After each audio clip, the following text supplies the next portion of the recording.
টাঙ্গাইলের মির্জাপুরে পরিবেশ রক্ষা ও প্লাস্টিক বর্জ্য অপসারণে উৎসাহ দিতে ব্যতিক্রমী এক উদ্যোগ গ্রহণ করেছে স্বেচ্ছাসেবী সংগঠন বিদ্যানন্দ। এই কার্যক্রমের আওতায় প্লাস্টিক বর্জ্যের বিনিময়ে সাধারণ মানুষকে দেয়া হচ্ছে নিত্য প্রয়োজনীয় খাদ্যপণ্য।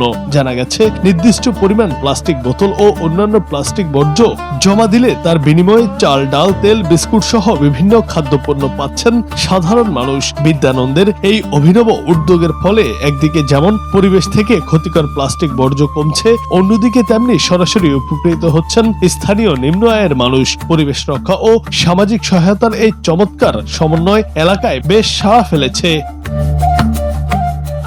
স্বেচ্ছাসেবী সংস্থা বিদ্যানন্দ ফাউন্ডেশন এর ব্যতিক্রমী এই আয়োজন হাসি ফুটিয়েছে টাঙ্গাইলের মির্জাপুর উপজেলার হতদরিদ্র ও খেটে খাওয়া মানুষের মুখে। প্লাস্টিক দূষণ রোধে ফাউন্ডেশনটির পক্ষ থেকে আয়োজন করা হয়েছে ভিন্ন ধর্মী এই বাজারের, যার নাম প্লাস্টিক এক্সচেঞ্জ স্টোর। মঙ্গলবার দিনব্যাপী চলা এই বাজারে প্লাস্টিক বর্জ্য জমা দিলেই মিলছে চাল, ডাল, চিনি, ডিম, লবণ, তেল, সুজি, বিস্কুট ও স্কুল ব্যাগ সহ 16 ধরনের নিত্য প্রয়োজনীয় পণ্য। সরেজমিনে দেখা গেছে, স্থানীয় বাসিন্দারা কেউ 2 কেজি, কেউ 5 কেজি, আবার কেউ 7 কেজি প্লাস্টিক নিয়ে হাজির হয়েছেন এই বাজারে। 6 থেকে 7 কেজি প্লাস্টিক জমা দিয়ে অনেকেই ব্যাগ ভর্তি বাজার নিয়ে হাসিমুখে বাড়ি ফিরছেন। প্লাস্টিকের বিনিময়ে নিজের পছন্দ মতো প্রয়োজনীয় পণ্য বেছে নিতে পেরে দারুণ খুশি প্রত্যন্ত অঞ্চলের এই মানুষগুলো। স্থানীয়রা বলেন, এই উদ্যোগ মানুষকে সচেতন হতে সহায়তা করছে। প্লাস্টিক এক্সচেঞ্জ স্টোরে এইখানে এটার মাধ্যমে আমরা পরিবেশ দূষণ অনেকটা রোধ করতে পারবো।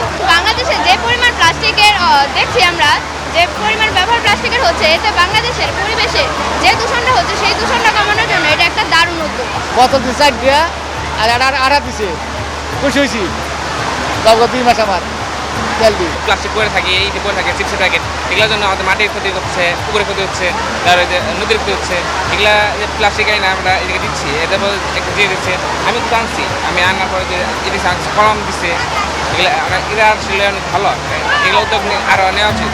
বিদ্যানন্দের কর্মকর্তারা জানান, পরিবেশ বান্ধব সমাজ গড়ে তোলা এবং প্লাস্টিক দূষণ কমানোর লক্ষ্যে এই কার্যক্রম পরিচালনা করা হচ্ছে। প্লাস্টিক সারা বিশ্বের মধ্যে একটি ব্যাপক পরিবেশগত সমস্যা বলা হয়ে থাকে, 1 নম্বর সমস্যা বলা হয়ে থাকে প্লাস্টিক দূষণকে। তো এই প্লাস্টিক দূষণের হাত থেকে বাংলাদেশকে কিভাবে রক্ষা করা যায় সেই চিন্তা ভাবনা থেকে আমরা একটি ইনোভেটিভ আইডিয়া চিন্তা করি। প্লাস্টিকটা এক্সচেঞ্জ করবো, প্রান্তিক জনগোষ্ঠীকে আমরা বলতেছি কি যে আপনারা প্লাস্টিক কালেক্ট করুন, কিংবা আপনারা যে প্লাস্টিক ব্যবহার করেন সেটি না ফেলে আপনারা রেখে দেন। সেই প্লাস্টিকটা যদি আমাদেরকে জমা দেন, তাহলে আমরা আপনাদেরকে কি খাদ্যপণ্য দিব, বাজার দিব, আপনাদের যেটা প্রয়োজন সেটা দিব।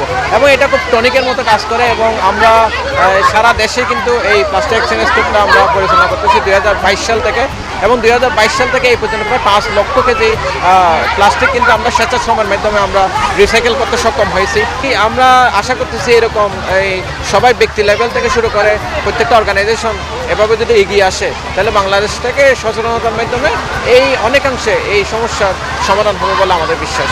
অনুষ্ঠানের প্রধান অতিথি বলেন, আমি পরিবেশ থেকে প্লাস্টিক দূরীকরণের কাজ করছি। ফেলে দেয়া প্লাস্টিক সংগ্রহ করে থাকি। প্লাস্টিকের ওজনের অনুপাতে টোকেনের মাধ্যমে বিভিন্ন ধরনের নিত্য প্রয়োজনীয় খাদ্যদ্রব্য দেয়া হয়। আপনারা আজকে যে অনুষ্ঠানটা দেখছেন সেটার নাম আমরা বলি প্লাস্টিক এক্সচেঞ্জ স্টোর। বাংলাদেশের মানুষের ভালো এবং দেশের ভালোর জন্য আমরা প্লাস্টিক পলিউশনটা দূর করার ব্যাপারে কাজ করছি। সুতরাং অল্প অল্প করে যে আমরা এই প্লাস্টিকগুলো প্রত্যেকটা ঘর থেকে আসছে, আজকে এখানে অনেক স্টুডেন্ট এসছে, তারা জানে যে প্লাস্টিকটা আসলে রিসাইকেল করার দরকার। ওরা যখন বড় হবে ওরা প্লাস্টিক রিইউজ অটোমেটিক্যালি যেন করে, ওরা যেন জানে যে প্লাস্টিক দিয়ে আমরা দূষণ না করে আমরা অন্য কাজে এটাকে ব্যবহার করতে পারি। সেটা যেন ওরা এখন থেকেই শেখে, ভবিষ্যতে দেশের পরিবেশ যাতে ভালো থাকে, এটাই আমাদের উদ্দেশ্য। জুনায়েদ আহমেদ, বাংলা টিভি।